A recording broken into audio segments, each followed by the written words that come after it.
Hi Miso, for today's video, magluluto tayo ng ginisang ampalaya. Nire-ready ko na dyan yung bawang. Ayan, binabalatan ko na siya.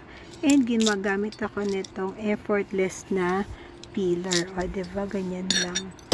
Tapos, imiminsan natin siya para hindi natin mararamdaman yung kanyang lasa. O, diba? And then, nire-ready ko na din yung onion.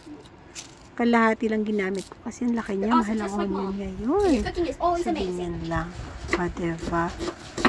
Imimins lang din siya ng maliliit.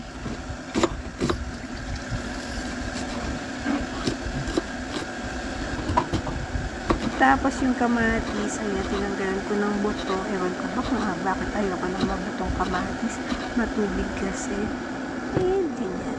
Ready ko na din tong ampalaya. Tatanggalan muna natin siya ng mga buto. Syempre, kailangan kayo din ng kutsara bago natin siya i-slice. Ganyan lang, maliliit na pahaba. Tapos, ibababad mo yan sa tubig na may kaunting asin. O, diba? Para hindi masyadong mapakla. Ready ko na din ang itlog. Ayan. O, diba? Para syempre, masarap. Kanya naman talagang ang luto sa ampalaya, may itlog dapat. O, diba?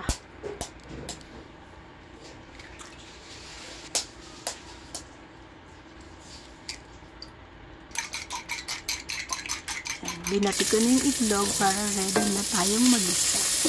And then, ayan, sinimulan na natin ang pagigisa ng ating mga aromatics. At nilagyan ko na ang kaunting giniling na karne. Ayan. Mas bet ko kasi sa ginisang ampalaya yung may karne. O, diba? Napasayaw pa nga ako niyan kasi nainip ako. At yung medyo luto na yung karne, saka ko na binalit kong mga aromatics para lumasa naman siya.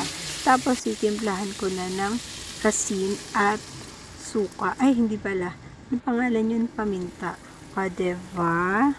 Tapos, lulutuin lang saglit yung karne, ganyan, para lumambot.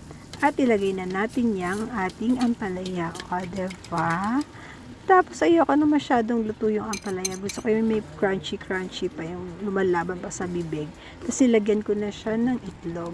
Ayan. Tapos, ready na. Kain tayo!